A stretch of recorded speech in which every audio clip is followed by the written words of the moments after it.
நமக்கு இந்த பெட்ரோல் டீசலை தாண்டியும் எல்பிஜி இருக்குல்ல, இதுதான் பெருந்தலைவலி. இன்ஃபேக்ட் இந்த இஷ்யூ ஆரம்பிச்சதும், ஈரான் கான்ஃபிளிக்ட் ஆரம்பிச்சதும் எல்பிஜி தட்டுப்பாடு பெருசா ஏற்பட்ட நாடா இந்தியா மாறிச்சு. இப்போ வரைக்கும் அதான் நிலைமை, இல்லைன்னு யாரும் சொல்ல முடியாது. எல்பிஜி இப்போ நம்மளுக்கு பிக்கஸ்ட் கன்சர்னா இருக்கா? பிரைம் மினிஸ்டர் மோடி அவர்கள் பார்லிமெண்ட்டுக்குள்ள பேசும்போது ஒரு விஷயத்த சொன்னார், கவனிச்சிங்களா? We must prepare like COVID situation. அதாவது கொரோனா காலகட்டத்தில் நம்ம எப்படிலாம் சவால்களை சந்திச்சோம், ரெடியா இருந்தோம், அதே போல இப்பயும் ரெடியா இருக்கணும் அப்படின்னு சொல்லிட்டாரு.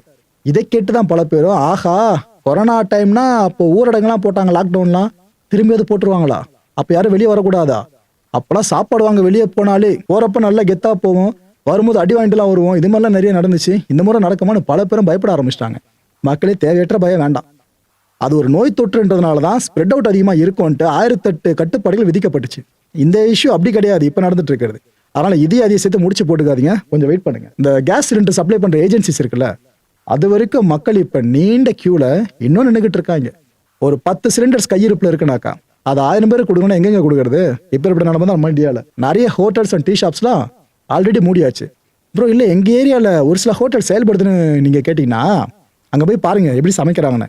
விறகு இருக்குல்ல, அதை வச்சா மேக்சிமம் பல பெரிய பெரிய ஹோட்டல்ஸ் கூட இயங்கிட்டு இருக்கு. அந்த விறகும் ஒரு கடல தீர்ந்து போகும், அதுக்கப்புறம் என்ன பண்ணுவாங்களோ. ஆக்சுவலா இந்த விஷயங்கள் எல்லாம் சேர்த்து வச்சு நம்ம இந்தியாவை லாக்டவுன் நோக்கி கொண்டு போயிட்டு இருக்கா அப்படின்ற டவுட்டும் பெருசா எழ ஆரம்பிச்சிருக்கு. இதுக்கான பாசிபிலிட்டிஸை சொல்லிடுறேன்.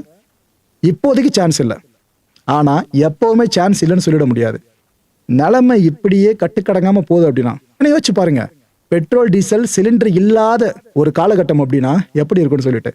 அந்த காலகட்டம் இப்ப கண்ணு முன்னாடி ஏற்பட ஆரம்பிச்சிருக்குல்ல, இது இன்னும் பெருசா போகுதுனாக்கா சான்சஸ் ஆர் தேர். லாக்டவுன் சார்ந்த விஷயத்த மத்திய அரசு கன்சிடர் பண்ணலாம். ஆனா ஒண்ணு, கொரோனா டைம் லாக்டவுன் மேல நினைச்சு பயப்பட வேணாம். அது வேற, இது வேற.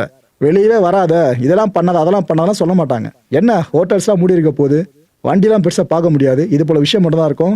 ஒர்க் ஃப்ரம் ஹோம் தான் அதிகமா இம்பார்ட்டன்ஸ் கொடுக்கப்பட்டு இருக்கோம். ஸோ தேவையற்ற பயம் வேணாம் மக்களே. இன்னும் கவர்மெண்ட் அதை பத்தி சொல்லலை, அது வரைக்கும் வெயிட் பண்ணுங்க.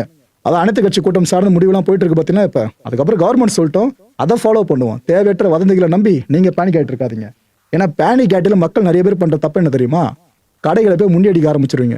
நமக்கு இந்த பொருள் கிடைக்காம போயிடும், வாங்கி பதுக்க ஆரம்பிச்சிருவோம். அவசரப்படாதீங்க, வெயிட் பண்ணுங்க மக்களே.